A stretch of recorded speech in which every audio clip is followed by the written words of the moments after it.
Magandang araw po sa iyo, Sir Jupiter, at sa mga avid listener dito sa inyong channel.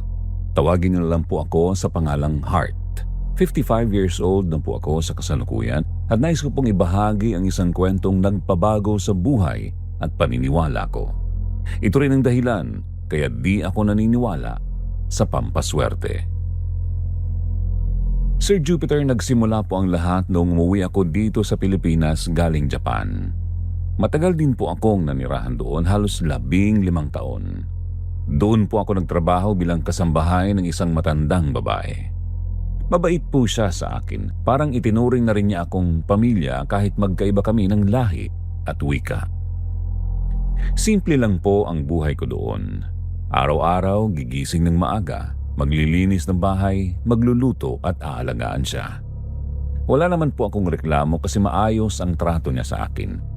Minsan nga po kinakausap niya ako kahit hirap kami magkaintindihan. Natuto na lang po ako ng kaunting salita nila doon. Hanggang sa dumating po yung araw na hindi ko inaasahan. Pumanaw po siya. Ako po ang nakakita sa kanya sa kwarto niya, nakahiga na lang at wala ng buhay. Sobrang lungkot po noon, Sir Jupiter. Para po akong nawalan ng sariling kamag-anak. Wala naman po siyang ibang pamilya na malapit kaya tinulungan ko po ang mga taong dumating para ayusin ang lahat. Ilang araw din po akong nanatili sa bahay niya bago tuluyang isinara iyon. Bago po ako umalis, may isang bagay akong napansin sa sala. Isang maliit na feng shui na matagal ko nang nakikita doon. Para po siyang figurine na may kakaibang itsura. Parang may simbolo ng swerte. Madalas ko po siyang nakikitang pinupunasan ng amo ko noon, parang mahalaga ito sa kanya. Hindi ko po alam kung bakit pero parang may humila sa akin na dalhin yun. Wala naman pong nagbawal sa akin at parang pakiramdam ko gusto rin niyang mapunta sa akin yun. Kaya po isinama ko siya sa mga gamit ko nang umuwi ako ng Pilipinas. Pagkarating ko po dito, doon ko ulit nakita ang pamilya ko. Ang asawa kong si Vince, sobrang saya nang makita ko. Yakap agad siya ng yakap, parang ayaw na akong pakawalan. Ganon din po ang kapatid kong si Rain. Kahit matagal kaming nagkahiwalay, parang walang nagbago sa pagmamahal namin sa isa't isa. Simple lang po ang bahay namin, pero punong-puno ng saya. Hindi man kami mayaman, pero masaya po kami. Araw-araw, sabay-sabay kaming kumakain. Nagkakwentuhan, nagtatawanan. Minsan nga po kahit simpleng ulam lang, parang handaan na rin sa saya ng samahan namin. Si Vince, masipag na tao. Kahit hindi kalakihan ng kita, ginagawa niya ang lahat para masuportahan kami. Si Rain naman po ay malambing at palabiro. Siya yung laging nagpapagaan ng loob namin kapag may problema. Noong una, hindi ko muna sinabi sa kanila ang tungkol sa feng shui na dala ko. Nilagay ko lang po siya sa isang sulok ng bahay sa may sala kung saan madalas kaming nagtitipon. Napansin po agad ni Rain yun at tinanong ako habang nakaupo kami kung ano daw yun. Sabi ko galing sa amo ko sa Japan na parang pampaswerte. Natawa naman si Vince. Sabi ni Vince, ayos daw at baka yumaman kami. Hindi ko po masyadong pinansin yun. Para sa akin noon, isa lang naman siyang alaala. Hindi ko naman talaga pinaniniwalaan na may dala siyang swerte. Lumipas po ang mga araw, naging masaya ang buhay namin. Parang ang gaan-gaan ng lahat. Mas dumalas ang kita ni Vince, may mga dumadating na sideline. Si Rain naman nakahanap ng maayos na trabaho. Ako po, nagbukas ng maliit na tindahan sa harap ng bahay. Unti-unti gumaan ang buhay namin. Nakakabili na kami ng mga bagay na dati hindi namin kayang bilhin. Nakakapag-ipon na rin kami kahit papaano. Minsan, napapaisip ako, parang ang bilis ng pagbabago. Parang biglang gumanda ang takbo ng buhay namin. Napatingin po ako minsan doon sa feng shui na nasa sala. Nandoon lang siya tahimik pero parang may kakaibang dating. Kaya't napatanong ako sa sarili ko kung swerte ba talaga yun. Pero agad ko rin pong inalis sa isip ko yon. Ayoko pong maniwala sa ganun. Para sa akin, bunga lang yon ng sipag at tiyaga namin. Masaya po kami, Sir Jupiter. Totoong masaya. Yung tipong kahit pagod ka, pag uwi mo ng bahay, mawawala lahat dahil sa mga taong mahal mo. Hindi ko po alam noon ang simpleng bagay na yon na inuwi ko ang siya palang magiging dahilan ng pagbabago ng lahat. Sir Jupiter, kung pwede ko lang po sanang ibalik yung mga panahong masaya pa kami, ginawa ko na. Pero gaya nga po ng sabi ko kanina, hindi ko alam na yung simpleng bagay na inuwi ko, doon pala magsisimula ang lahat. Nung una, hindi naman agad-agad nagbago ang lahat. Unti-unti po, parang hindi mo mapapansin kung hindi ka mag-iisip ng mabuti. Nagsimula po sa maliit na kamalasan. Isang araw po, pauwi si Vince galing trabaho, nadulas siya sa kalsada. Hindi naman siya nasugatan ng malala pero nagulat kami kasi hindi naman siya pabaya sa paglalakad. Sabi niya, parang may humila raw sa paa niya. Hindi namin pinansin. Inisip namin, baka napagod lang siya o dala lang ng kalampahan niya. Sumunod naman po si Rain. Pauwi siya galing trabaho. Bigla raw siyang nakaramdam na parang may sumusunod sa kanya. Kahit ilang beses siyang lumingon, wala naman siyang nakikita. Pero sabi niya, ramdam na ramdam daw niya na may nakatingin sa kanya. Natawa pa nga si Vince noon at sabi niya imagination lang daw yun. Pero Sir Jupiter, hindi po doon natapos. Isang gabi habang kumakain kami, bigla na lang nahulog yung baso sa mesa. Walang tumama, walang gumalaw. Basta bigla na lang po siyang natumba at nabasag. Nagkatinginan kaming tatlo. Napatanong si Ray na halata ko noon medyo kinakabahan at napatanong kung ano yun. Sabi ko naman baka natamaan lang ng siko namin. Pero sa totoo lang po, wala naman talagang tumama. Simula noon parang naging madalas na ang mga ganong pangyayari. Minsan po habang nagluluto ako sa kusina, may maririnig akong kalabog sa sala. Pagtingin ko wala naman. Nandoon lang lahat ng gamit. Pero pakiramdam ko, may gumalaw. Isang gabi naman po si Vince ang nakaranas. Nagising siya ng madaling araw para uminom ng tubig. Pagbukas niya ng ilaw sa kusina, nakita niya raw na nakabukas na ang mga cabinet.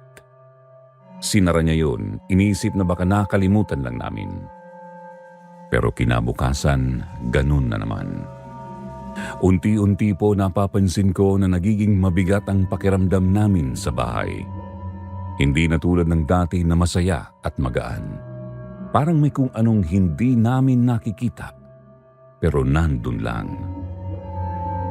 Si Rain nagsimula ng matakot. Ayaw na niyang mag-isa sa kwarto. Minsan nakitulog pa siya sa amin ni Vince. Sabi niya sa akin isang gabi para daw may nakatingin sa kanya. Sagot ko naman sa kanyang itigil na yan, pero sa loob ko kinakabahan na rin ako. At dumating po yung gabi na hindi ko makakalimutan. Natulog kaming tatlo ng maaga kasi pagod kami. Bandang hating gabi, nagising ako dahil sa tunog ng yabag. Parang may naglalakad sa loob ng bahay. Akala ko si Vince o si Rain lang, pero pagtingin ko sa tabi ko, tulog si Vince. Dahan-dahan po akong bumangon. Naririnig ko pa rin yung yapak. Mabagal, parang may hinahanap. Lumabas ako ng kwarto. Nanginginig na ang kamay ko that time. Pagdating ko sa sala, wala naman akong nakita. Pero Sir Jupiter, ramdam ko po hindi ako nag-iisa. Biglang may bumagsak na upuan sa likod ko. Napatalon ako sa gulat.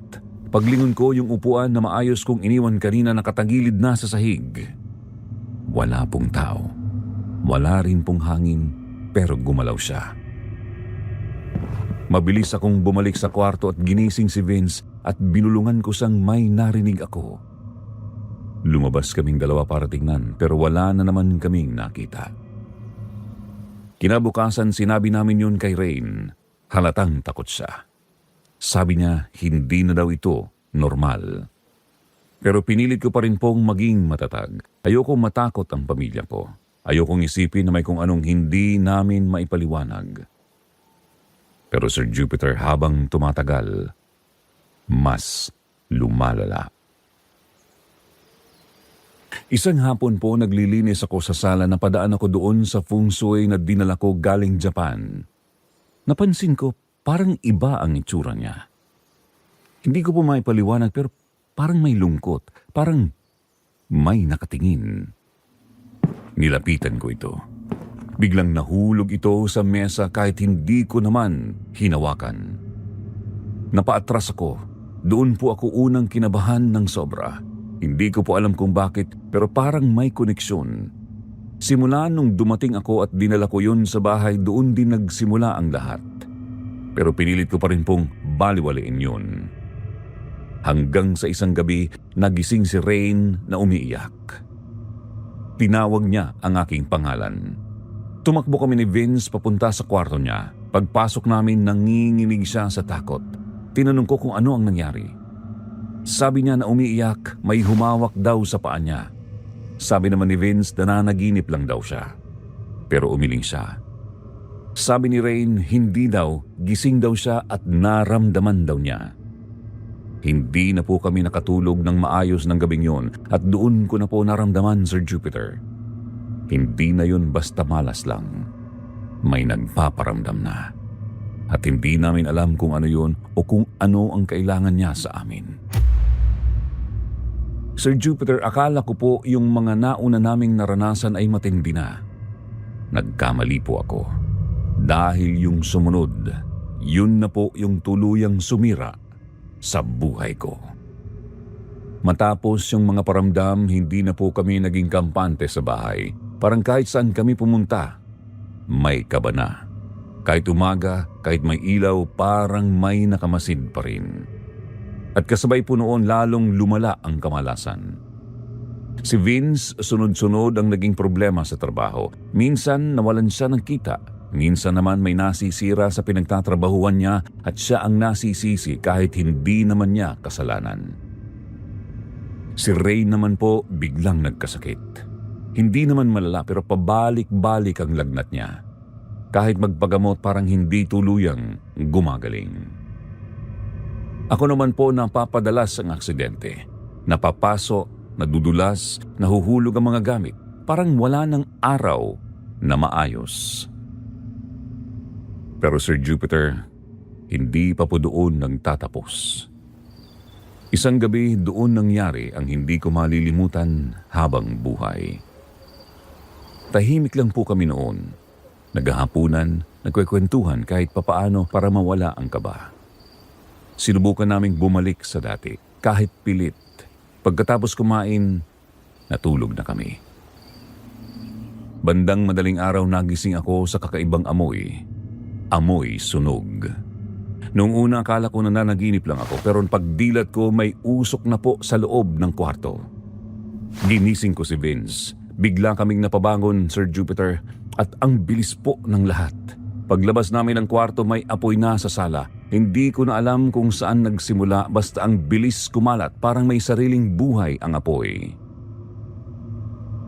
Sumigaw si Vince na lumabas na daw kami at nagpanik na po kami.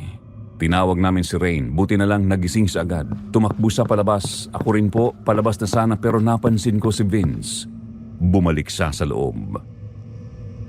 Tinawag ko si Vince at sinabing wag na siyang bumalik pero hindi siya nakinig. Sabi niya may kukunin lang daw siya. Hindi ko na po alam kung ano ang kukunin niya. Ang alam ko lang lumalala na ang apoy. Sinubukan kong sundan siya pero hinila ako ni Rain. Sabi niya wag na daw ate dahil delikado na. Sir Jupiter, hanggang ngayon, dala ko pa rin yung sandaling yun. Yung pagpili ko. Kung susunod ba ako sa asawa ko o ililigtas ko ang sarili ko at ang kapatid ko. Ilang segundo lang po yun pero parang habang buhay. Hanggang sa Gumuho ang isang bahagi ng bahay at doon ko na po na-realize, hindi na makakalabas si Vince. Sigaw ako ng sigaw at tawag ng tawag kay Vince at umiyak na ako that time. Wala na po akong magawa. Hinila ako ni Rain palabas ng bahay habang umiiyak kaming dalawa. Sa harap ng bahay, pinanood namin kung paano lamunin ng apoy ang lahat. Kasama na po doon ang asawa ko. Sir Jupiter, hindi ko po kayang ilarawan yung sakit. Parang may napunit sa dibdib ko na hindi ko kayang tahiin. Parang gusto ko na lang sumunod sa kanya. Buong gabi po kaming umiiyak. Wala na kaming nagawa. Wala na kaming nailigtas. Kinabukasan, abo na lang ang naiwan sa bahay namin. At doon ko na po tuluyang naramdaman, hindi na normal ang lahat ng nangyayari sa amin. Hindi na po yun basta malas, may kung ano na talagang sumusunod sa amin. Pero sa sobrang sakit ng nangyari, wala na po akong lakas mag-isip pa. Inilibing namin si Vince. Araw-araw umiiyak lang po ako, halos hindi na ako kumain. Hindi na rin ako makatulog. Kung hindi dahil kay Rain, baka sumuko na rin ako. Buti na lang po may naipon akong pera galing sa trabaho ko sa Japan. Kahit papaano, nakahanap kami ng malilipatan. Isang maliit na bahay ulit. Hindi man kagaya ng dati pero sapat na para makapagsimula ulit. Inilipat namin yung mga natira naming gamit. Yung mga hindi nasunog, yung mga naisalba ng mga tao. Habang nag-aayos po ako ng gamit, may napansin ako. Nanlamig po ako bigla. Nandoon po sa kahon ng mga gamit ko yung pungsoy. Hindi po ako makapaniwala. Hinawakan ko yun. Sigurado po ako, Sir Jupiter, hindi ko siya dinala. Naaalala ko pa ng malinaw na iwan siya doon sa nasunog na bahay. Hindi ko siya isinama. Sa dami ng nangyari, hindi ko na nga siya naisip. Pero paano siyang napunta doon? Tinanong ko si Rain kung siya ba ang naglagay nun. Umiling siya at sumagot na hindi daw. Hindi nga daw niya yun ginalaw. Sir Jupiter, doon po ako kinabahan ng sobra. Parang biglang bumalik lahat ng alaala. Ang mga paramdam, ang malas, at ang sunog. Pero sa sobrang pagod ko, sa sobrang sakit ng nararamdaman ko, pinili ko na lang pong wag pansinin. Wala na akong lakas para isipin pa yun. Sabi ko sa sarili ko, baka aksidente lang. Baka may nakapulot at naisama sa mga gamit namin. Pinilit ko pong maging normal ulit. Kahit mahirap, kahit kulang na kami, at kahit wala na si Vince. Lumipas ang ilang araw. Tahimik po ang bagong bahay. Walang paramdam at walang kakaiba. Akala ko tapos na. Akala ko nakawala na kami. Pero Sir Jupiter, nagkamali na naman po ako. Isang gabi patulog na sana ako, tahimik ang paligid. Si Rain tulog na sa kabilang kwarto. Ako po nakahiga na, nakapikit na sana. Pero may naramdaman ako. Parang may nakatingin. Dahan-dahan po akong nagmulat ng mata. At doon ko siya nakita, nakatayo sa gilid ng kama ko. Si Vince. Pero hindi na siya katulad ng dati.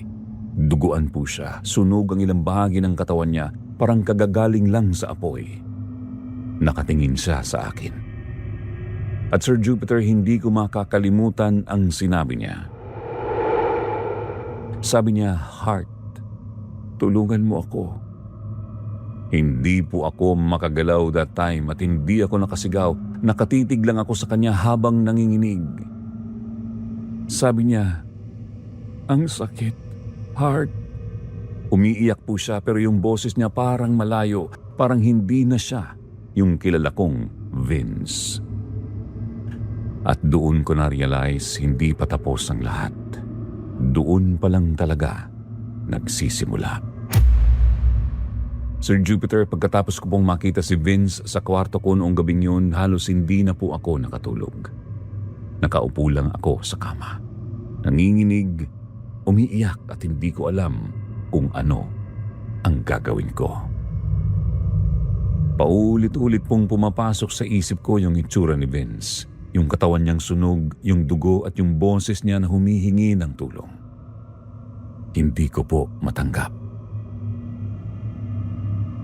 Ang nasa isip ko lang noon, baka hindi pa siya matahimik. Baka may kailangan pa siyang sabihin at baka may kailangan pa siyang gawin. Kinabukasan po sinabi ko kay Rain ang nangyari at natakot siya.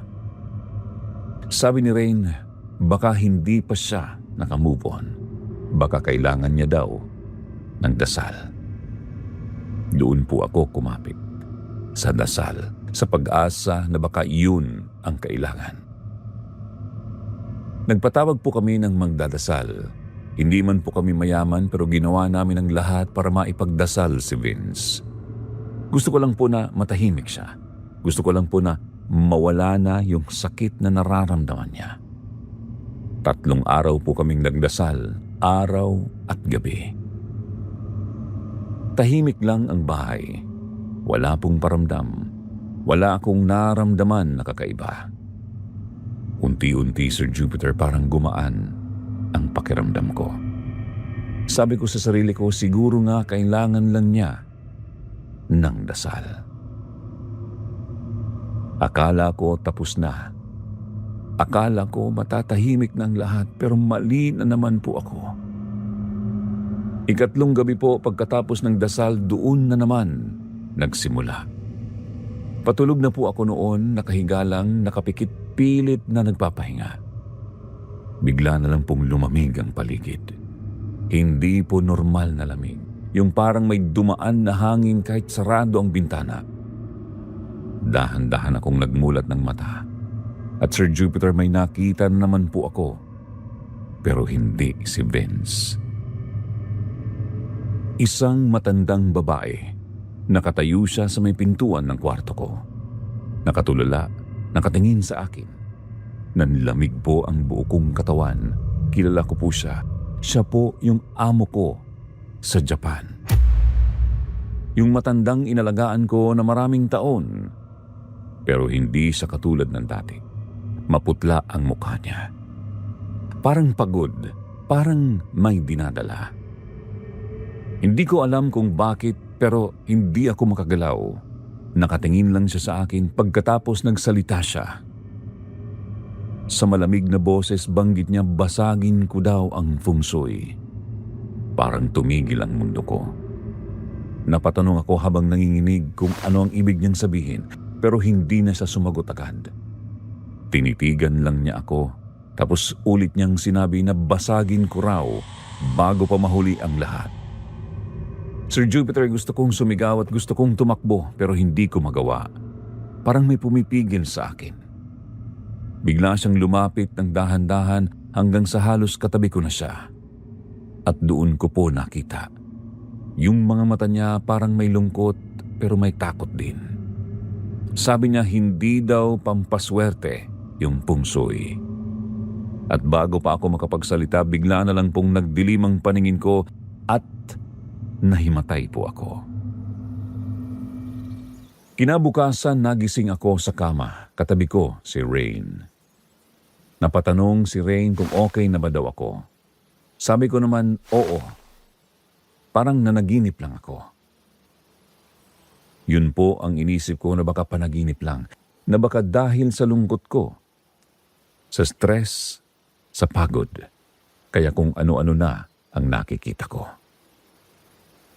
Pinilit ko pong maging normal ulit. Hindi ko sinabi kay Rain ang tungkol sa amo ko. Ayoko na siyang dagdagan pa ng takot. Pero Sir Jupiter, hindi pala panaginip. Kinagabihan, bumalik na naman. Hindi na isa. 2 na sila. Nagising ako ulit sa gitna ng gabi. At doon sa harap ko nakatayo si Vince, duguan at sunog ang katawan niya, at sa tabi niya yung amo ko. Pareho silang nakatingin sa akin. Hindi po ako makagalaw that time at hindi din ako makasigaw. Sabay silang nagbanggit ng heart. Magkaibang boses pero iisa ang sinasabi. Basagin ko daw ang feng shui bago pa mahuli ang lahat. Umiiyak si Vince at sinasabing gawin ko na daw. Yung amo ko naman nakatingin lang pero ramdam ko yung bigat ng sinasabi niya. Kung hindi ko daw babasagin, kukunin nito ang lahat ng mayroon ako. Sir Jupiter, doon na po ako tuluyang natakot. Hindi na yun basta paramdam, hindi na yun basta panaginip. May gusto silang ipagawa sa akin. At alam ko, kailangan ko nang makinig. Sir Jupiter, matapos po yung gabing yun, hindi na po ako nagdalawang isip pa. Hindi ko na po pinagdudahan yung nakita ko. Hindi ko na rin po inisip kung totoo ba o hindi. Ang nasa isip ko lang kung si Vince mismo at yung amo ko na ang nagsasabi sa akin, kailangan ko na talagang gawin. Kinabukasan maaga akong nagising. Hindi ko na hinintay ang gabi. Kinuha ko agad yung feng shui na nasa loob ng gamit ko. Habang hawak ko po siya, hindi ko maipaliwanag yung pakiramdam. Parang mabigat. Parang ayaw niyang umalis sa kamay ko, pero pinilit ko. Tinawag ko si Rain. Sabi ko samahan niya ako. Hindi na po siya nagtanong, alam niyang may mali. Pumunta po kami sa simbahan. Tahimik lang ako habang naglalakad. Mahigpit kong hawak yung feng shui, parang takot akong bitiwan, pero takot din akong hawakan. Pagdating namin doon, dumiretso ako sa loob. Lumuhod ako. Sir Jupiter, doon po ako umiyak ng umiyak. Lahat po ng sakit, lahat ng takot, lahat ng pagkawala, ibinuhos ko. At nasabi kong kung ano man po ito, tulungan niyo po ako. Pagkatapos po noon, lumapit ako sa pari. Hindi ko na po ikinuwento lahat. Sinabi ko lang na gusto kong ipabasbas yung dala ko. Kinuha niya yung feng shui. Tinitigan niya sandali, parang may napansin siya pero wala siyang sinabi. Binuhusan niya ng agwa bendita. Habang ginagawa niya yon, hindi ko po alam kung bakit pero parang may naramdaman akong kakaiba. Parang may kumawala. Yung parang may nagalit. Bigla akong kinabahan pero tinapos pa rin po namin. Paglabas namin ng simbahan, parang gumaan ang pakiramdam ko kahit papaano pero hindi pa po doon natatapos. Kasi ang sabi nila sa akin, basagin ko. Pag-uwi po namin sa bahay, hindi na ako nagpatumpik-tumpik pa. Nilapag ko yung feng shui sa sahig, nakatayo si Rain sa gilid, kinakabahan, at napatanong kung sigurado daw ba ako. Tumango lang ako, kinuha ko yung isang maso, huminga ako ng malalim. At Sir Jupiter, isang malakas na hampas. Nabiyak siya hanggang sa tuluyan siyang mabasag. Sa bawat hampas, parang may naririnig akong mahina, parang ungol, parang galit, pero hindi na ako tumigil. Hanggang sa maging pira-piraso na siya. Pagkatapos po noon, biglang tumahimik ang lahat. Hindi yung normal na tahimik, yung tahimik na parang may natapos. Napaupo na lang po ako sa sahig at umiyak. Hindi ko alam kung dahil sa takot o dahil sa pagod o dahil sa lahat ng nangyari. Lumapit si Rain at niyakap ko. Napatanong siya kung tapos na daw ba. Hindi ko alam ang isasagot ko noon, pero Sir Jupiter, simula po nung araw na yon, wala na. Wala nang paramdam, wala nang kakaibang tunog, wala nang nagpapakita. Wala na si Vince sa gabi. Wala na rin yung amo ko. Parang biglang nawala ang lahat. Unti-unti bumalik sa normal ang buhay namin. Hindi man agad-agad pero naramdaman namin. Mas naging tahimik ang bahay. Mas naging magaan ang pakiramdam. Hindi na kami kinakabahan. Hindi na kami natatakot matulog. Ako po unti-unti kong tinanggap ang pagkawala ni Vince at hindi po naging madali. Hanggang ngayon masakit pa rin, pero mas malinaw na sa akin ang lahat. Alam ko na po na hindi siya yung nagpaparamdam para saktan ako. Gusto niya lang akong tulungan. Gusto niya lang akong iligtas. At pati yung amo ko, kahit matagal na siyang wala, tinulungan pa rin niya ako. Sa ngayon po, Sir Jupiter, masasabi kong payapa na ang buhay ko. Simple lang ulit. Tahimik. Si Rain may sarili na ring pamilya. Masaya na siya. Madalas pa rin niya akong bisitahin. Ako naman po natutunan ko nang mag-isa. Natuto akong bumangon, natuto akong magpatuloy, at higit sa lahat, natuto akong wag basta-basta maniwala sa mga bagay na sinasabing pampaswerte. Kasi minsan hindi mo alam kung ano talaga ang kapalit. Sir Jupiter, sa lahat po ng nangyari sa buhay ko, marami po akong natutunan. Pero kung may isang aral na talagang tumatak sa akin, ito po yun. Hindi lahat ng bagay na mukhang maganda o nakakatulong ay tunay na mabuti. Nung una, hindi ko naman po talaga pinansin yung pungsoy na yun. Para sa akin, isa lang siyang alaala galing sa amo ko. Pero nang magsimula kaming gumaan ang buhay, doon po pumasok sa isip ko na baka may kinalaman yun. Doon ko naisip na baka totoo ang pampaswerte. Doon po ako nagkamali. Natutunan ko na delikado pala kapag inilagay natin ang tiwala natin sa mga bagay na hindi naman natin lubos na naiintindihan. Minsan sa kagustuhan nating gumaan ang buhay, hindi na natin iniisip kung saan nanggagaling ang swerte na natatanggap natin. Isa pa pong aral na natutunan ko ay ang kahalagahan ng pakikinig sa kutob at sa mga babala. Noong una pa lang na may nararamdaman na kaming kakaiba, pinili naming baliwalain. Pinilit naming gawing normal ang lahat, kahit malinaw na hindi na. Kung maaga pa lang sana, naging maingat na kami. Baka hindi na umabot sa ganun kalalang pangyayari. Pero higit sa lahat, Sir Jupiter, natutunan ko ang tunay na halaga ng pamilya.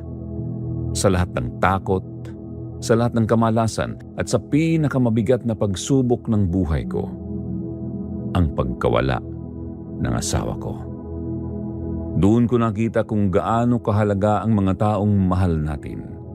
Hindi kayang palitan ng kahit anong swerte o bagay ang pagmamahal at presensya ng pamilya. Natuto rin po akong kumapit sa pananampalataya. Noong mga panahong wala na akong ibang matakbuhan, doon ako lumapit sa Diyos. Doon ko ibinuhos ang sakit at takot ko. At kahit hindi agad naging madali ang lahat, doon ko unti-unting nahanap ang lakas para magpatuloy. Isa rin pong mahalagang aral ay ang pagtanggap. Hindi natin kontrolado ang lahat ng nangyayari sa buhay. May mga bagay na hindi na natin mababago, gaano man natin gustuhin. Pero kailangan pa rin nating bumangon. Kailangan pa rin nating ipagpatuloy ang buhay. Hindi lang para sa sarili natin, kundi para na rin sa mga taong naiwan at nagmamahal sa atin. At huli, natutunan ko po na ang tunay na swerte ay hindi nanggagaling sa mga bagay o simbolo. Nanggagaling ito sa sipag, sa pagmamahal, sa pagtutulungan at sa pananalig. Yun po ang mga bagay na walang kapalit at hindi kailanman magdadala ng kapahamakan. Sir Jupiter, kung may maibibigay man akong payo sa iba, ito po yun. Maging maingat sa mga pinaniniwalaan. At huwag kalimutang pahalagahan ang mga simpleng biyaya na mayroon tayo. Dahil minsan, sa paghahanap natin ng mas higit pa, hindi natin namamalayan na may kapalit na pala itong hindi natin kakayanin. Hanggang dito na lang po, Sir Jupiter, at sana po magsilbi po itong kwentong ito bilang aral sa iba. O, teka muna, wait a minute. Ano pong masasabi ninyo sa kwento ng ating letter sender? Kayo ba naniniwala rin sa pampaswerte? I-comment nyo naman po kung ano ang opinion ninyo. Pero huwag muna kayong aalis dahil may susunod pa tayong kwento na tungkol din sa pungsoy. Hello po Sir Jupiter at sa mga tagapakinig dito sa inyong channel. Ako po pala si Janjan. Nangyari itong karanasan ko dekada na ang nakalipas. That time, nasa 20s pa lang ako at masasabi kong dahil sa karanasan na yun na nangyari sa akin noon kaya naging matatag ako at mas malapit sa Diyos. Sir Jupiter, hindi ko po makakalimutan kung saan talaga nagsimula ang lahat. Lumaki po ako na kaming dalawa lang ng mama ko. Ang pangalan ng mama ko ay Janice, isang solo parent na buong buhay niya inalay para lang mapalaki ako na maayos.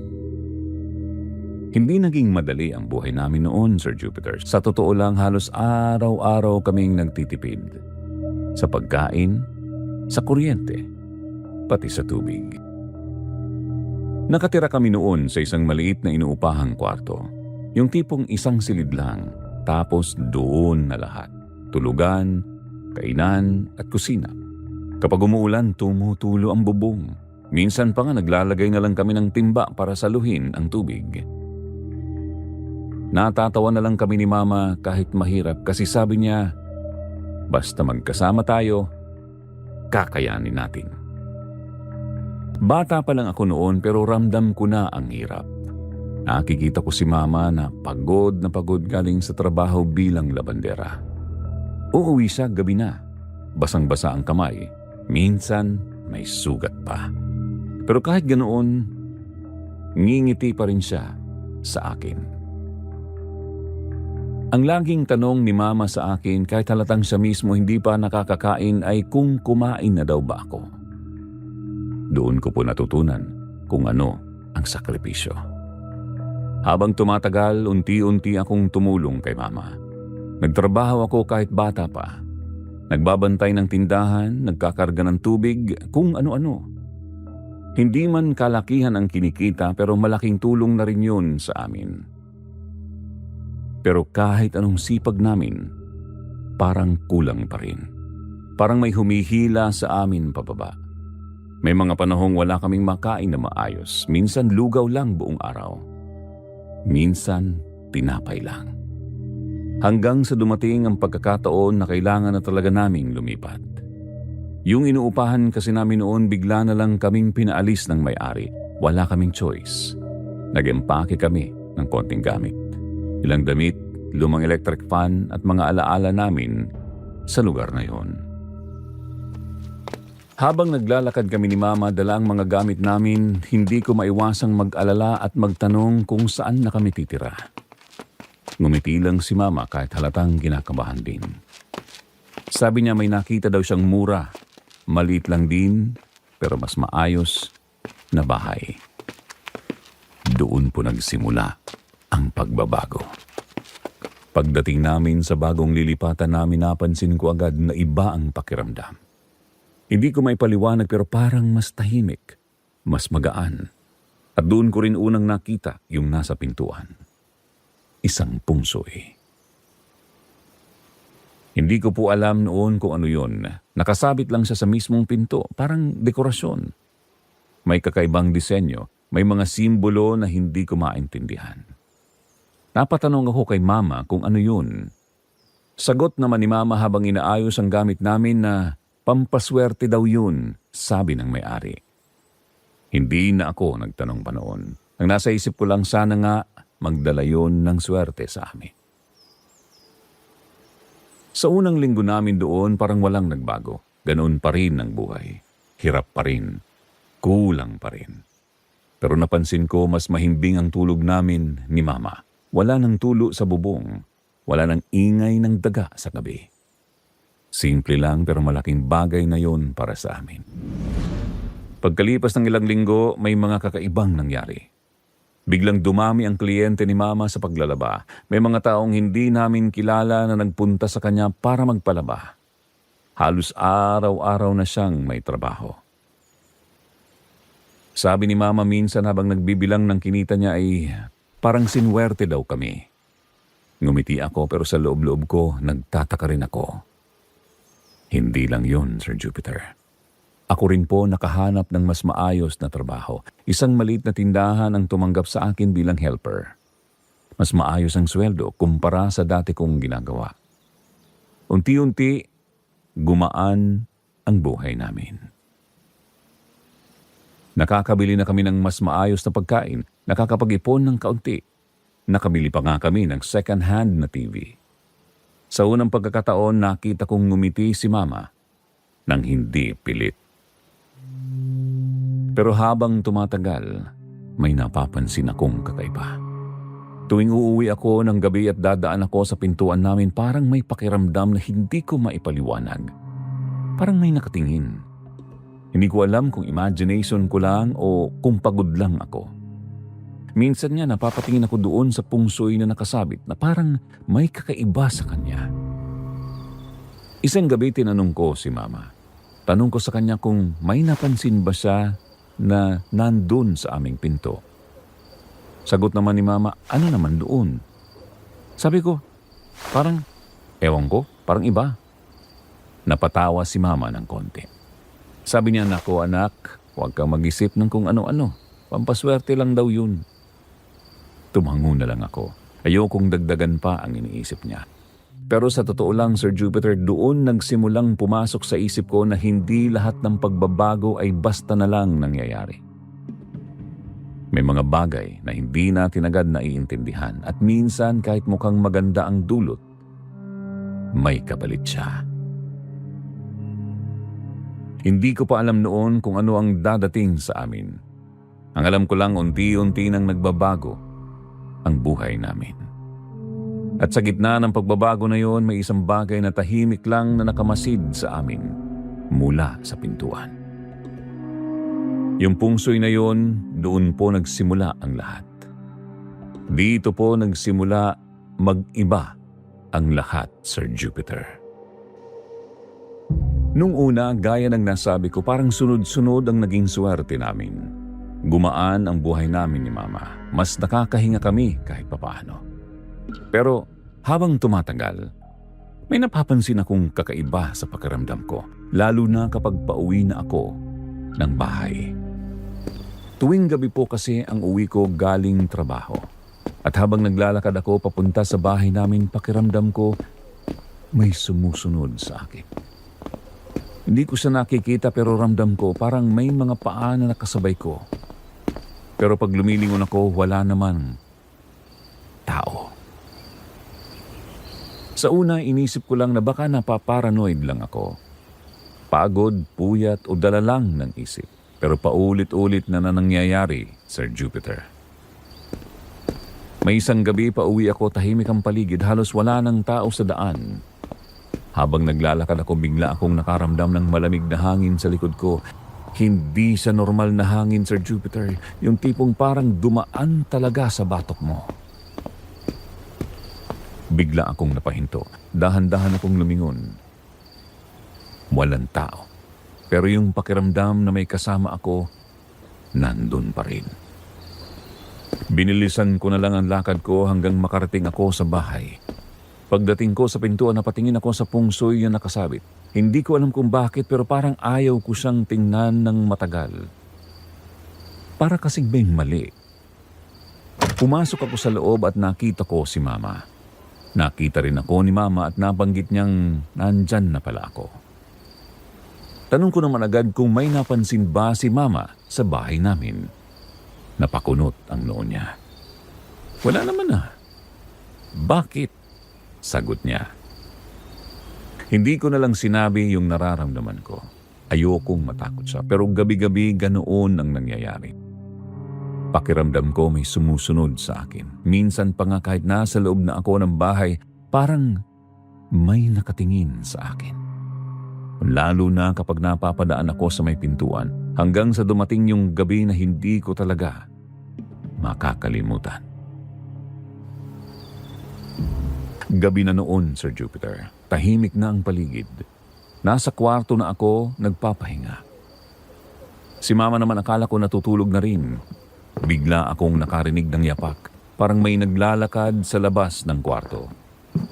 Napatawag ako kay mama, pero walang sumagot. Maya-maya narinig ko ulit papunta sa kusina, kaya lumabas ako ng kwarto. Pagtingin ko may nakita akong babae na nakatalikod papunta sa kusina. Sigurado ako noon na si mama yon, pareho kasi ng suot, pareho ng katawan. Tinawag ko si mama habang sinusundan siya pero hindi siya sumagot. Dire-diretso lang siya papasok sa kusina. Medyo kinabahan na ako kasi bakit hindi siya sumasagot.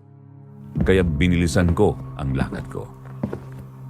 Pagdating ko sa may kusina, malapit na akong magsalita ulit pero bago ko pa matapos yung sasabihin ko, may narinig akong boses mula sa likod ko. "Anak?" Narinig ko yung boses ni mama nang galing sa kwarto. Para akong napako sa kinatatayuan ko.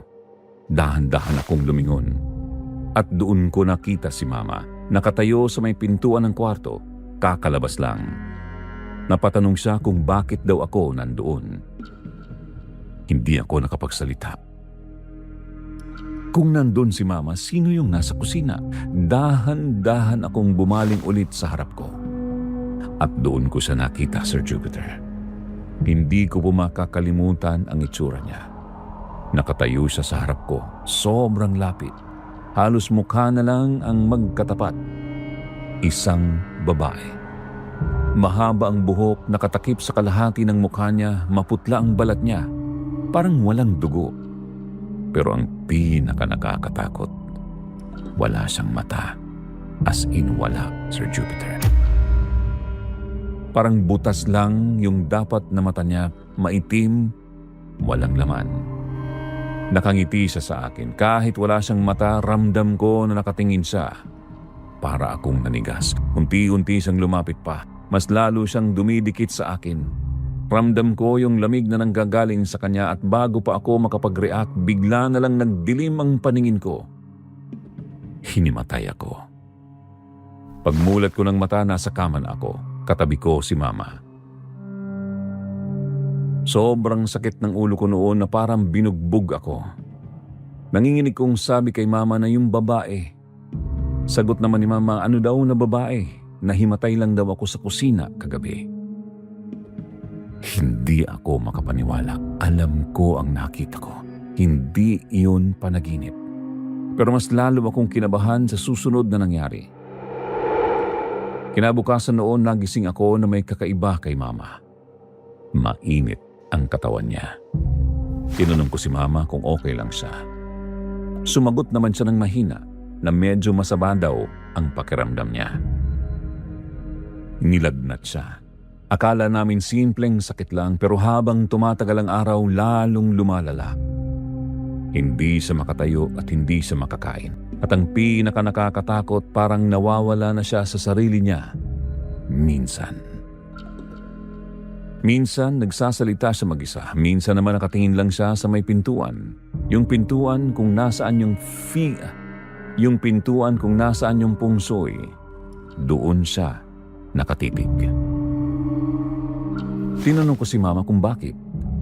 Hindi siya sumagot. Ngumiti lang siya ng kakaiba. Doon ako kinilabutan.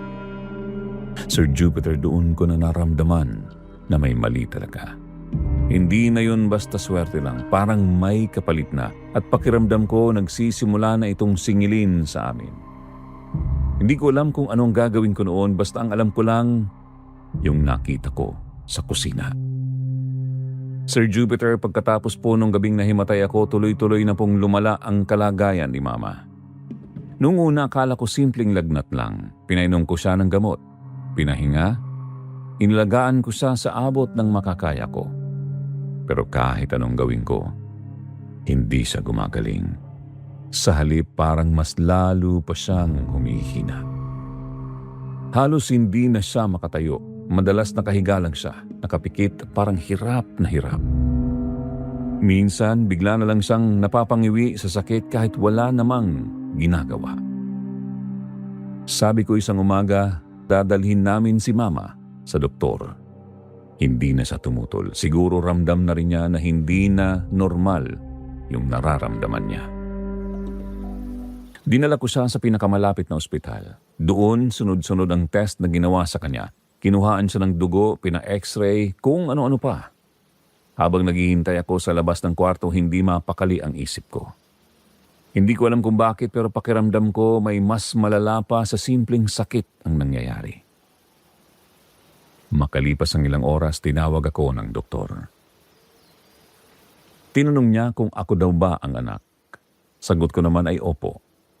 Sabi niya pwede ba daw akong makausap. Doon pa lang, kinabahan na ako. Pumasok kami sa isang maliit na kwarto. Umupo siya sa harap ko at tumingin sa akin ng seryoso. Sabi sa akin, gusto niyang maging tapat sa akin. Tumangulang ako kahit kinakabahan na ako. May nakita daw na bukol sa katawan ni Mama. Parang biglang bumigat ang aking dibdib. Napatanong ako kung ano ang ibig nilang sabihin. Sandaling natahimik ang doktor bago siya nagsalita ulit. Cancer. Parang huminto ang mundo ko, Sir Jupiter. Hindi ako agad nakapagsalita. Hindi ko matanggap yung narinig ko. Nanginginig kong tinanong ulit ang doktor kung sigurado ba sila. Sabi ay oo. At medyo malala na raw ang stage. Parang gusto kong sumigaw noon. Parang gusto kong umiyak ng malakas pero wala akong nagawa. Nakaupo lang ako doon. Tulala.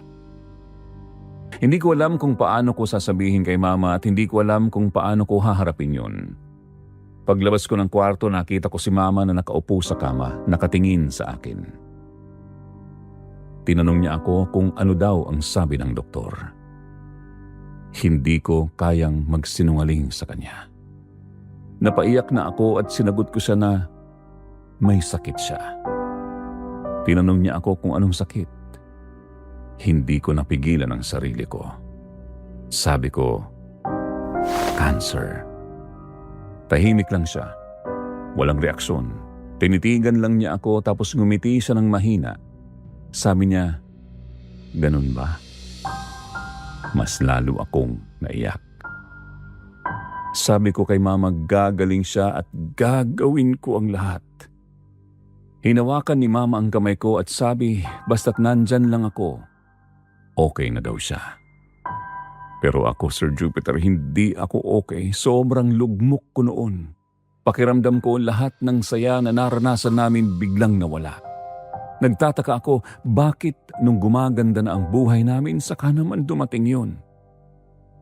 Hindi ko maiwasang isipin yung pungsoy sa pintuan, pero pilit kong inaalis sa isip ko yun. Ayokong maniwala na may koneksyon. Araw-araw inaalagaan ko si Mama. Kahit pagod ako galing trabaho, diretso ako sa kanya. Pinapakain ko siya, pinapainom ng gamot. Sinisigurado kong hindi siya nag-iisa. Habang tumatagal, mas lalo siyang nanghihina at mas lalo rin akong natatakot. Hanggang sa isang gabi, pagod na pagod ako noon. Nakaupo lang ako sa tabi ni Mama habang natutulog siya. Tahimik ang buong bahay. Hindi ko namalayan na nakatulog pala ako. Tapos bigla akong nagising. Hindi ko alam kung anong oras na pero madilim na madilim ang paligid. At doon ko ulit naramdaman yung presensya, yung pakiramdam na may kasama ako. Dahan-dahan akong tumingin sa paligid at doon ko siya nakita. Isang babae nakatayo sa may pintuan, pareho nung nakita ko dati. Pero iba rin, mahaba ang buhok niya, nakatakip sa muka, nakasuot siya ng puti. Hindi ko makita ng maayos ang mukha niya. Kahit nanginginig, tinanong ko pa rin kung sino siya. Hindi siya sumagot agad. Unti-unti siyang lumapit. Pero hindi tulad nung una, hindi ako agad nawalan ng malay. Nakatingin lang ako sa kanya kahit takot na takot ako. Hanggang sa nagsalita siya, mahina ang boses niya na parang may hangin na kasama. Hindi daw ako dapat natutuwa sa swerte. Nanlaki ang mata ko. Sabi niya, lahat ng swerte may kapalit. Doon kinilabutan ang buong katawan ko. Napatanong ako kung anong ibig niyang sabihin. Unti-unti niyang itinaas ang ulo niya at doon ko nakita ang mukha niya. Siya yung babaeng walang mata. Pareho nung nakita ko sa kusina. Sabi niya yung nasa pintuan daw, basagin ko. Napatingin ako sa may pintuan namin, yung feng shui. Tinanong ko kung bakit. Sagot naman niya dahil yan daw ang dahilan. Lahat daw ng nakuha namin may kapalit na buhay. Parang tinamaan ako ng kidlat sa sinabi niya. Sabi kong hindi pwede to. Dugtong naman niya, nanay mo. Bigla akong napaiyak. Sabi ko naman huwag muna pakiusap. Sabi niya, kung gusto mo siyang mabuhay, sirain mo yun. Tahimik ang buong bahay. Wala akong marinig kundi tibok ng puso ko. Pagbalik ko ng tingin sa kanya, wala na siya. Parang nawala na lang sa hangin. Naiwan akong mag-isa, nakaupo sa dilim at nakatingin sa pintuan, sa feng shui. Sir Jupiter, doon ko naisip, paano kung totoo? Paano kung lahat ng swerte na nakuha namin may kapalit nga at ang kapalit, ang buhay ng mama ko? Sir Jupiter, pagkatapos po nung gabing yun, hindi na ako nakatulog. Buong gabi akong nakaupo lang sa tabi ni mama. Tinititigan ko siya habang natutulog kahit hindi na siya mapakali. Minsan napapangiwi siya, minsan parang may kinakausap kahit wala namang tao. Hindi ko na alam ang gagawin ko. Paulit-ulit sa isip ko yung sinabi ng babae at yung utos niya. Napatingin ako sa pintuan namin. Andun pa rin yung feng shui. Tahimik lang na nakasabit. Pero ngayon iba na ang tingin ko sa kanya. Hindi na siya mukhang dekorasyon. Para na siyang isang bagay na may tinatagong sikreto. Hindi ko alam kung paniniwalaan ko ba o hindi, pero isang bagay ang sigurado ako. Ayokong mawala si mama. Kinaumagahan kahit pagod ako at puyat, nagpasya ako. Sabi ko kay mama, lalabas lang ako sandali. Mahina siyang tumango. Hindi ko na sinabi kung saan ako pupunta. Dire-diretso akong naglakad palabas ng bahay. Hindi ko na masyadong iniisip kung saan ako pupunta noon. Basta ang alam ko, kailangan ko ng tulong hanggang sa napadpad ako sa isang simbahan. Pagpasok ko, sobrang tahimik. Walang masyadong tao. May ilang kandila na nakasindi at may amoy ng insenso sa hangin. Hindi ako sanay magpunta sa simbahan noon, Sir Jupiter, pero sa mga oras na yun, wala na akong iba na malalapitan. Lumuhod ako sa harap. Hindi ko na napigilan ang sarili ko. Umiyak ako. Bulong ko, Diyos ko, tulungan niyo po kami. Tulungan niyo po ako. Hindi ko alam kung tama ang ginagawa ko. Hindi ko alam kung totoo ba yung mga nakita ko. Pero nagdasal ako ng buong puso. Sabi ko, kung mali man ako, patawad po. Pero kung may masama sa bahay namin, ilayo niyo po kami. Ilayo niyo po ang mama ko sa kapahamakan. Handa akong gawin ang lahat. Basta gumaling lang si mama. Paulit-ulit ko yung sinabi habang umiiyak. Parang doon ko'y binuhos lahat ng takot ko. Lahat ng sakit at lahat ng pag-aalala. Matagal akong nanatili doon. Hindi ko na namalayan ang oras. Basta ang alam ko kahit papaano gumaan ang pakiramdam ko. Paglabas ko ng simbahan, huminga ako ng malalim. Pakiramdam ko may lakas akong nakuha. Parang may nagsabi sa akin na kailangan kong gawin ang tama.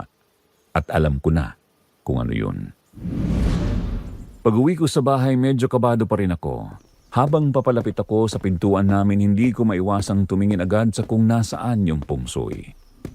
Pero pagtingin ko, nanlaki ang mata ko, wala yung feng shui sa pintuan. Agad akong napahinto. Bulong ko sa sarili ko, bakit wala? Sigurado akong hindi ko yun ginalaw at wala namang ibang tao sa bahay kundi si Mama. Dahan-dahan akong pumasok. Mas lalong bumilis ang tibok ng puso ko. Tahimik ang loob ng bahay, walang ingay. "Ma?" Tawag ko pero walang sumagot. Mabilis akong naglakad papunta sa kwarto. Pagpasok ko nakita ko si Mama na nakahiga pa rin. Mahina pa rin siya, pero gising na. Sabi niya, "Anak, dumating ka na pala." Pero hindi doon napunta ang tingin ko. Napatigil ako. Nanlamig ang buong katawan ko. Sa gilid ng kama ni Mama nandoon yung pungsoy. Nakapatong lang, parang kusa siyang napunta doon. Tinanong ko si Mama habang nanginginig kung sino ang naglagay ng pungsoy doon. Tumingin si Mama sa gilid niya. Sagot niya, "Ano yan?" Sabi ko, "Yung pungsoy." Napakunot ang noo niya. Sabi niya wala naman daw siyang nilagay dyan. Hindi ako makapaniwala. Dahan-dahan akong lumapit. Habang papalapit ako, parang mas lalo akong kinakabahan. Yung pakiramdam na naranasan ko dati bumalik, yung lamig ng hangin, yung pakiramdam na may nakatingin.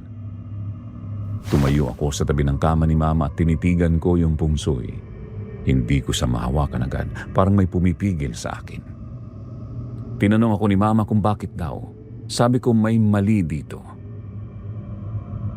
Sabi ko simula nung dumating kami may nangyayari na hindi ko maintindihan.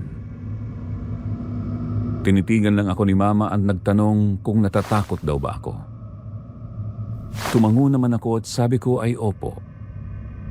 Hindi ko na napigilan ang sarili ko. Sabi ko, "Ma, parang may kapalit yung swerte namin." Tahimik lang siya. Hindi sumagot, pero napansin ko unti-unti siyang napatingin sa pungsoy. At doon ako mas kinilabutan. Kasi yung tingin niya hindi normal. Parang may humihila sa kanya. Tinawag ko si Mama pero hindi siya sumagot. Dahan-dahan niyang inabot yung pungsoy. Napasigaw ako kay Mama pero nahawakan niya. Sabi ko wag niyang hawakan at sa sandaling yon parang may malamig na hangin na dumaan sa buong kwarto. Biglang nag-iba ang pakiramdam. Parang may pumasok na hindi ko nakikita. Sabi ko kay Mama habang papalapit ako na bitawan niya yung pungsoy. Pero hindi siya gumagalaw. Nakatingin lang siya sa bagay na hawak niya. Parang may bumubulong sa kanya. Sir Jupiter, doon ko na naramdaman na hindi na yon biro. Hindi na yon basta takot lang. May something talaga. At that time, nasa loob na siya ng bahay namin at mas malala, parang unti-unti na nitong kinukuha si Mama. Sir Jupiter, doon na po ako kumilos. Hindi ko na hinayaan na may mangyaring mas masama kay Mama. Nakita ko kasi kung paano niya hawakan yung pungsoy. Hindi normal. Parang may kumukontrol sa kanya. Nakatingin lang siya doon, parang wala na siya sa sarili niya. Pinakiusapan ko si Mama na bitiwan na niya yung pungsoy pero hindi siya sumagot. Mas lalo niyang hinigpitan yung hawak niya. Doon na talaga ako kinabahan ng sobra. Hindi ko na maisip kung matatakot ba ako o hindi. Ang nasa isip ko lang noon, kailangan kong ilayo sa kanya yung bagay na yon. Mabilis akong lumapit. Pinilit kong abutin ang pungsoy kay Mama. Bigla si Mamang napatingin sa akin. Iba yung tingin niya, Sir Jupiter. Parang hindi siya yung Mama ko. Sumagot si Mama ng mahina na hindi daw. Lalo akong natakot. Pero hindi ako umatras. Hinawakan ko yung pungsoy at pilit kong inagaw sa kanya. Inaagaw ko habang sinasabing delikado yan kaya't bitawan na niya. Nagkaroon kami ng parang agawan. Hindi naman siya malakas dahil may sakit siya pero may kung anong lakas sa kamay niya na hindi ko maipaliwanag. Hanggang sa naputol yung isa sa mga gilid ng pungsoy, pareho kaming napatigil. Nabitawan niya ito at agad ko naman itong nahawakan. Pagkabitaw niya parang biglang nanghina si Mama. Napahiga siya sa kama at hingal na hingal. Hindi ko binitawan ang hawak ko. Tinitigan ko yung pungsoy. Doon ko nakita ng malinaw may bitak na siya. At hindi lang basta bitak. Parang may lumabas na itim na usok sa loob. Nanlamig ang katawan ko. Sabi ko sa sarili ko, hindi na pwede to. Hindi na ako nagdalawang isip. Tumakbo ako papunta sa bintana. Binuksan ko ito agad. Mahina akong tinawag ni Mama pero hindi na ako lumingon. Bulong ko, patawad po. At buong lakas kong itinapon palabas yung pungsoy. Pagkabato ko, napapikit ako. Parang may sumabog sa labas. Hindi malakas na tunog pero ramdam ko. Dahan-dahan akong dumungaw sa bintana at doon ko nakita yung pungsoy. Basag-basag na siya sa lupa at pira-piraso. Parang wala nang buo. At sa sandaling yun, parang may biglang gumaan. Yung hangin parang naging normal. Yung pakiramdam na may nakatingin, nawala. Napaupo ako sa sahig. Hindi ko alam kung iiyak ba ako o matatakot pa. Pero ang alam ko natapos, mabilis akong bumalik sa kwarto. Tinawag ko si Mama. Pagpasok ko nakita ko siya na nakahiga pa rin pero iba na ang itsura niya. Hindi na siya parang hirap na hirap. Mas maayos na ang paghinga niya. Lumapit ako kay Mama at tinanong ko siya kung okay lang siya. Hinawakan niya ang kamay ko at sabi niya parang gumaan daw ang pakiramdam niya. Nanlaki ang mata ko. Sabi ko, talaga? Tumango si Mama. Hindi na daw masakit gaya kanina. Hindi ko napigilan ang sarili ko at doon napaluha ako at paulit-ulit kong binanggit ang pasasalamat. Hindi ko alam kung kanino ako nagpapasalamat noon, sa Diyos ba o dahil natapos na yung nangyayari sa amin. Mula noon, Sir Jupiter, unti-unti talagang bumuti ang kalagayan ni Mama. Dinala ko ulit siya sa doktor makalipas ang ilang araw at doon kami mas nagulat. Sabi ng doktor, halatang nagulat at hindi makapaniwala. Sabi niya parang nagbago ang kondisyon ni Mama. Hindi daw ganito ang inaasahan nilang resulta. Himala daw ang nangyari. Sunod-sunod ulit ang test at bawat resulta mas lalo kaming nagugulat hanggang sa sinabi ng doktor, lumiit daw yung bukol. Hindi ako makapagsalita. Si Mama napaiyak, pati na rin ako. Napatanong ako sa doktor kung ang ibig po bang sabihin. Sagot ng doktor, malaki ang chance na gumaling si Mama. Hindi ko po mapigilan ang aking luha. Mula sa araw na yun, tuloy-tuloy na ang paggaling ni Mama. Hanggang sa dumating ang araw na sinabi ng doktor, cancer survivor na si Mama mo. Sir Jupiter, hindi ko maipaliwanag ang saya ko noon. Akala ko mawawala na si Mama sa akin. Akala ko tapos na ang lahat. Pero binigyan po kami ng isa pang pagkakataon. At simula noon, hindi na kami bumalik sa dati naming buhay. Mas naging maingat na kami. Mas naging malapit kami sa Diyos. At higit sa lahat, natuto ako. Hindi lahat ng swerte ay dapat agad paniwalaan. Minsan, may kapalit pala. At kung hindi ako kumilos noon, baka ibang kwento na ang ikinikwento ko sa inyo ngayon. Kasi yung pungsoy na akala namin magdadala ng swerte, halos kumuha sa akin ang pinakamahalagang tao sa buhay ko. Ang Mama ko. O diba, grabe mga kaibigan, halos similar sila sa nangyari sa unang letter sender natin. Ang kaibahan lang, naagapan agad ang second letter sender natin na masama sana ang mangyayari. Ngayon mga tagapakinig, ano ang thought ninyo sa ating mga naging kwento? Comment down below. Hanggang dito na muna mga ka-SB. Kita-kits tayo sa mga susunod pang mga kwento.